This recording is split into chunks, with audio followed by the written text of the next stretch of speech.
여러분, 오늘 이 영상을 끝까지 보시면 엔비디아를 바라보는 시선이 완전히 달라질 겁니다. 지금 시장에서 무슨 일이 벌어지고 있는지 아시나요? 2025년 12월 엔비디아 주가가 177달러 근처에서 오르락내리락 하고 있습니다. 불과 10월만 해도 212달러를 찍었던 주식이에요. 한 달 반 만에 약 15% 이상 빠진 겁니다. 근데 이게 말이 되는 걸까요? 3분기 실적 발표에서 570억 달러 매출을 찍었어요. 전년 대비 62% 성장이에요. 4분기 가이던스는 650억 달러 수준이고요. 매출 성장세가 오히려 가속되고 있는 상황인데 주가는 왜 이렇게 된 걸까요? 여러분도 비슷하게 느끼셨죠? 실적 좋은데 주가가 빠지니까 뭔가 내가 모르는 게 있나 싶고 불안해지고 결국 팔아야 하나 고민하게 되잖아요. 이게 바로 월스트리트가 노리는 심리입니다. 오늘 영상에서는 짐 크레이머가 왜 150달러까지 떨어질 수 있다고 경고했는지, 댄 아이브스는 왜 230에서 250달러를 외치는지, 그리고 스테이시 라스곤이 왜 275달러 목표가를 유지하는지 이 세 가지 관점을 모두 분석해 드릴 겁니다. 그리고 마지막에는 이 모든 정보를 종합해서 지금 이 시점에 투자자로서 우리가 무엇을 봐야 하는지 말씀드리겠습니다. 자, 그럼 시작해 볼까요? 먼저 지금 시장에서 왜 이렇게 엔비디아를 두고 갈팡질팡 하는지부터 짚어볼게요. 12월 한 달간 엔비디아 주가가 약 12% 하락했습니다. 올해 3월 이후 최악의 월간 성적이에요. 구글이 자체 AI 칩 개발을 발표하면서 하루에 3.1% 급락한 날도 있었고요. 오라클 실적이 부진하게 나오면서 AI 인프라 투자에 대한 의문이 제기되기도 했습니다. 여기서 한 가지 재밌는 사실 알려드릴게요. 소프트뱅크가 엔비디아 지분 58억 달러어치를 전량 매각했다는 뉴스 아시나요? 한화로 약 8조 5천억 원 규모입니다. 이 소식이 전해지면서 시장에 충격을 줬어요. 근데 여러분, 이게 정말 악재일까요? 마치 연애할 때 상대방이 잠수 타면 괜히 불안해지는 것처럼 시장도 비슷해요. 소프트뱅크가 팔았다는 사실 자체가 불안감을 키우는 거지 엔비디아 사업이 망가진 건 아니거든요. 짐 크레이머가 CNBC에서 한 말을 들어보시면 이해가 되실 겁니다. 크레이머는 이렇게 말했어요. 엔비디아는 월스트리트에서 가장 혼잡한 거래였다고요. 모든 펀드가 가지고 있었고 개인 투자자들도 몰렸고요. 이렇게 되면 아무리 좋은 회사라도 취약해진다는 겁니다. 생각해보세요. 맛집이 소문나면 줄 서서 기다리잖아요. 근데 어느 순간 줄이 너무 길어지면 사람들이 슬슬 다른 데로 눈을 돌리기 시작해요. 맛이 없어진 게 아니라 기대치가 너무 높아진 거예요. 크레이머는 150달러까지 갈 수 있다고 봤어요. 왜냐하면 시장 심리가 깨졌기 때문이에요. 펀더멘털이 문제가 아니라 모두가 완벽함을 기대했었는데 그 기대가 흔들리기 시작한 거죠. 이게 바로 지금 투자자들이 느끼는 공포의 정체입니다. 그렇다면 정말 그럴까요? 자, 이제 감정을 잠시 내려놓고 숫자로 한번 볼게요. 엔비디아의 수요 대 공급 비율이 얼마인지 아시나요? 12대 1입니다. 댄 아이브스가 웨드부시에서 발표한 자료예요. 칩을 만들면 12배의 수요가 있다는 겁니다. 이걸 일상생활로 비유해 볼게요. 여러분이 삼각김밥 가게를 운영하는데 하나 만들 때마다 12명이 줄 서 있는 거예요. 이런 상황에서 장사가 안 될 수가 있나요? 댄 아이브스는 이렇게 말했습니다. 엔비디아 칩 없이는 AI 혁명이 불가능하다고요. 그리고 그 AI 혁명은 이제 시작일 뿐이라고요. 자율주행, 휴머노이드 로봇, 헬스케어 AI, 정부 인프라까지. 챗GPT는 빙산의 일각이라는 거예요. 댄 아이브스의 목표가는 230에서 250달러입니다. 현재가 대비 약 30에서 40% 상승 여력을 보는 거예요. 근데 여기서 더 강한 숫자를 보여드릴게요. 번스타인의 스테이시 라스곤 애널리스트는 목표가를 275달러로 잡았습니다. 현재가 대비 약 55% 상승 여력이에요. 그녀가 최근 아시아 칩 포럼에 다녀온 후 한 말이 있어요. 엔비디아는 중국을 숫자에서 완전히 빼버렸다고요. 중국에서 뭘 팔든 그건 보너스라는 겁니다. 이게 무슨 의미일까요? 보통 주식이 빠질 때는 실적 전망이 하향되기 때문이에요. 그런데 엔비디아는 오히려 중국을 빼고도 이 정도 실적이 나오는 겁니다. 중국이 들어오면 업사이드가 추가되는 구조예요. 택시 기본 요금으로 이미 목적지까지 가는데 할인 쿠폰이 추가로 들어오는 셈이죠. TSMC 측에서도 이렇게 말했어요. 현재 AI 관련 수요가 공급의 3배 부족하다고요. 웨이퍼 용량이 부족해서 물건을 다 못 만들고 있다는 겁니다. 이 흐름 기회일까요? 위험일까요?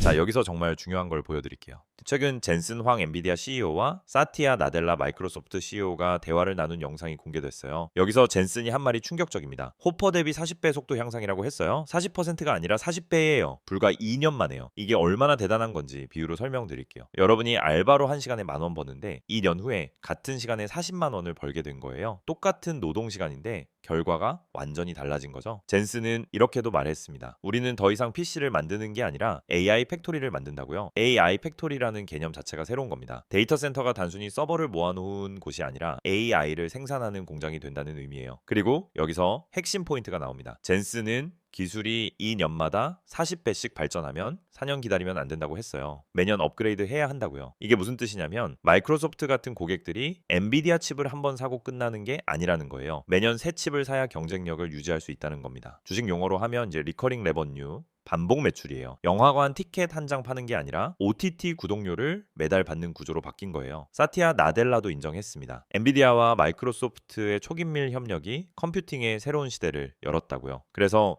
우리는 뭘 봐야 할까요? 물론 모든 게 장밋빛은 아닙니다. 반대 의견도 들어봐야 공정하죠. 짐 크레이머가 $150 가능성을 제기한 이유를 좀 더 자세히 볼게요. 첫 번째, 포지션 쏠림입니다. 크레이머 말대로 엔비디아는 월스트리트에서 가장 혼잡한 트레이드였어요. 모든 기관이 들고 있으면 매도세가 나올 때 받쳐줄 사람이 없어요. 두 번째, 마진 압박 우려예요. 엔비디아가 고객들보다 더 많이 벌고 있어요. 데이터 센터 고객들이 수십억 달러를 쓰면서 엔비디아는 70% 넘는 마진을 가져가거든요. 고객 입장에서 언젠가는 대안을 찾고 싶겠죠. 세 번째, 경쟁 심화입니다. 구글 TPU, 아마존 트레이늄, AMD MI 시리즈, 브로드컴 커스텀 칩까지 하이퍼스케일러들이 자체 칩 개발에 속도를 내고 있어요. 메타가 구글과 손잡고 TPU 개발을 논의한다는 뉴스도 있었잖아요. 대형 고객이 엔비디아 생태계에서 이탈할 수 있다는 우려가 커진 거예요. 네 번째, 중국 리스크예요. 엔비디아가 중국을 숫자에서 뺐다라고 했지만 장기적으로 중국 시장 접근성이 완전히 막히면 성장 상한선이 낮아질 수 있어요. 중국 정부가 12월 10일에 정부 조달 목록을 발표했는데 화웨이랑 캄브리콘만 들어가고 엔비디아는 빠졌어요. 시험 망친 날 부모님한테 성적표 보여주기 싫은 것처럼 시장도 이런 뉴스가 나오면 일단 피하고 보는 거예요. 크레이머는 이렇게 정리했습니다. 주가가 내려와야 다시 올라갈 수 있다고요. 과열된 기대를 식히는 과정이 필요하다라는 거예요. 잠깐 여기서 한 말씀 드릴게요. 이런 복잡한 흐름, 혼자 판단하기 힘드실 때도 있잖아요. 매일 쏟아지는 뉴스들, 애널리스트들의 엇갈린 전망, 급변하는 시장 상황까지. 그럴 땐 저희 파이 혁명 텔레그램에서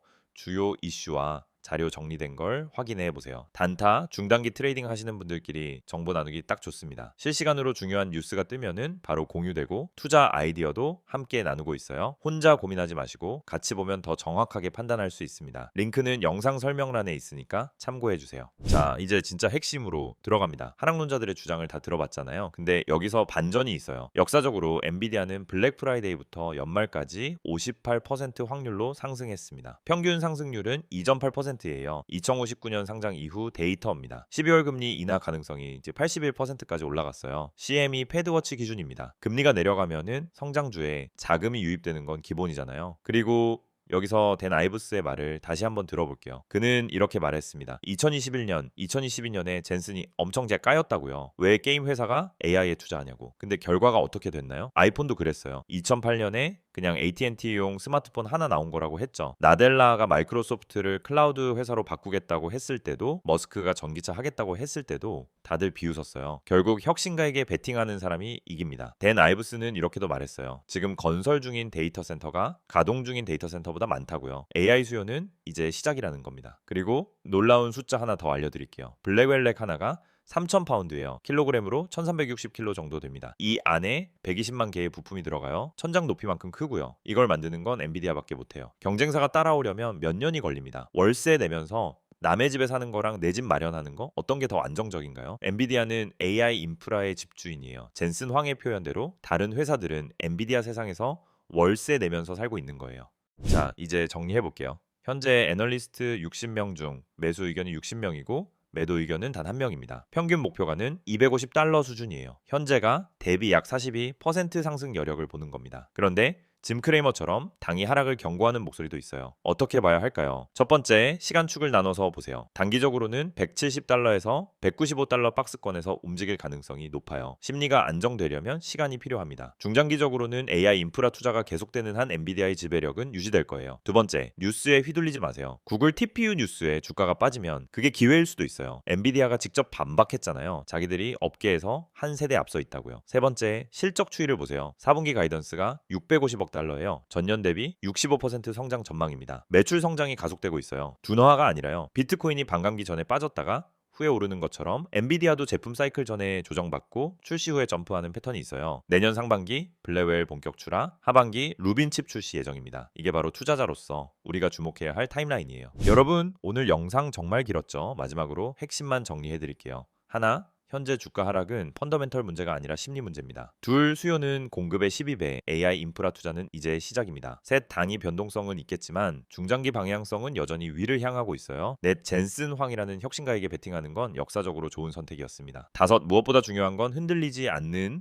마인드입니다. 담배 한갑 참듯이 당이 변동성을 참을 수 있어야 해요. 오늘 팔고 내일 더 빠지면 뿌듯하겠지만 일주일 후에 급등하면 후회 막심이잖아요. 짐 크레이머도 결국 이렇게 말했어요. 자기는 엔비디아를 좋아하고 클럽 회원들한테 사라고 했다고요. 150달러 간다는 건 경고지, 팔라는 게 아니었어요. 시장은 항상 공포와 탐욕 사이를 오갑니다. 지금은 공포 쪽에 더 가까워요. 그리고 공포가 극에 달할 때가 바로 기회인 경우가 많습니다. 물론 투자 판단은 각자의 몫이에요. 저는 매수나 매도를 권유하는 게 아닙니다. 다만 정보를 정확히 알고 판단하셨으면 하는 마음에 이 영상을 만들었어요. 자, 여러분, 저도 시장에서 수없이 흔들리고 혼자 고민하던 시간들이 있었어요. 그때마다 다 느낀 건 결국 중요한 건 같이 보는 시선이더라고요. 혼자 뉴스 보면은 불안하고 혼자 차트 보면 흔들려요. 근데 같이 이야기 나누면 객관적으로 볼 수 있게 됩니다. 파이혁명 텔레그램에서는 매일 실시간 이슈를 나누고 있어요. 엔비디아뿐만 아니라 반도체, AI 관련 주식, 그리고 다양한 투자 아이디어까지요. 정보는 나눌수록 정확해집니다. 지금 바로 함께 해보세요. 오늘 영상이 도움이 되셨다면 좋아요와 구독 부탁드리고요. 다음 영상에서 또 뵙겠습니다. 감사합니다.